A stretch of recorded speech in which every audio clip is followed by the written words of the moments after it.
Hello everyone, இன்னைக்கு நம்ம சிகப்பு அரிசி மாவில் புட்டு எப்படி செய்யறதுன்னு பார்க்க போகிறோம். அதுக்கு நான் 2 கப் சிகப்பு அரிசி புட்டு மாவு எடுத்திருக்கேன்.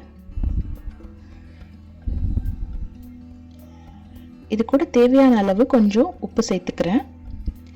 இப்போ இதை நல்லா ஒரு தடவை மிக்ஸ் பண்ணிக்கலாம். இப்போ இந்த மாவு பிசையறதுக்காக நான் கொஞ்சம் கொஞ்சமாக தண்ணி ஆட் பண்ணி இதை நல்லா கிரம்பிள் பண்ணிக்கிறேன். இது தண்ணி ஒரேடியாக சேர்த்துடக்கூடாது, கொஞ்சம் கொஞ்சமாக சேர்த்து தான் இந்த மாவு பிசையணும்.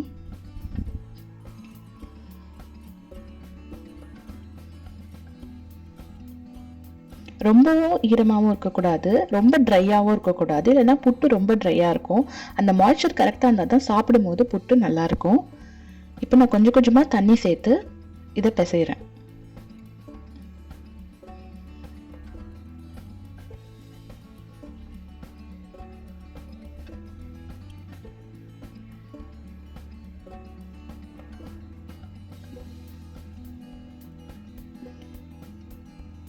இப்போ புட்டு மாவு இந்த மாதிரி பிடிச்சா இப்படி நிற்கணும், உதுத்து விட்டா இந்த மாதிரி உதிரணும். இந்த கன்சிஸ்டன்சி வர வரைக்கும் நம்ம தண்ணி ஆட் பண்ணி பிசைஞ்சு எடுத்துக்கலாம். இப்போ நான் குழா புட்டு தான் செய்ய போகிறேன். அதுக்கு குழா புட்டு செய்கிறதுக்காக இந்த இதில் கீழே அந்த பிளேட் வச்சிடணும். அப்புறம் நான் தேங்காய் துருவி வச்சுருக்கேன், அதை ஒரு 2 டேபிள் ஸ்பூன் அது கீழே நான் ஒரு லேயராக போட்டுக்க போகிறேன். அதுக்கு மேலே நம்ம செஞ்சு வச்சுருக்க புட்டு மாவையும் சேர்த்துக்கலாம். இந்த புட்டு மேக்கரில் பாதி வர அளவுக்கு நம்ம இந்த மாவை ஆட் பண்ணிக்கலாம்.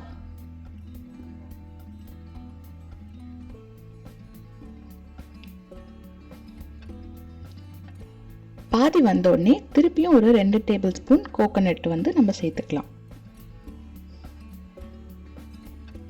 இப்போ மறுபடியும் மேலே வர வரைக்கும் நம்ம மாவு சேர்த்துக்கலாம்.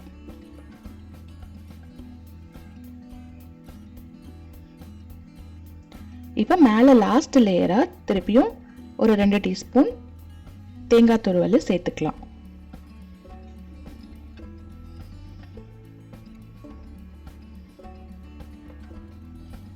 சேர்த்துட்டு இதோடைய லிட்டை வச்சு க்ளோஸ் பண்ணிடலாம்.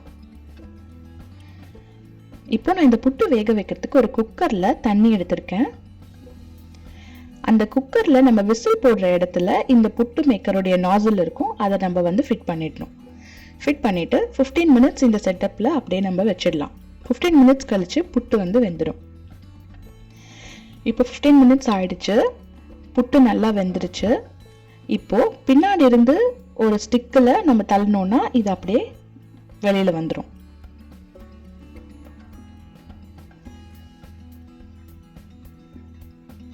இந்த புட்டு கூட கடலைக்கறி அப்படி இல்லைன்னா ஸ்வீட்டாக சாப்பிட்ணுன்னா சர்க்கரையும் ஏலக்காவும் மிக்ஸ் பண்ணியும் சாப்பிட்லாம், இல்லைனா இதை உதுத்து விட்டு இதில் உப்புமா செஞ்சும் சாப்பிட்லாம்.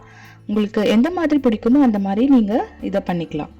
இது ரொம்ப ஹெல்த்தி, ரொம்ப டேஸ்டாக இருக்கும். கண்டிப்பாக ஒரு தடவை செஞ்சு பாருங்கள்.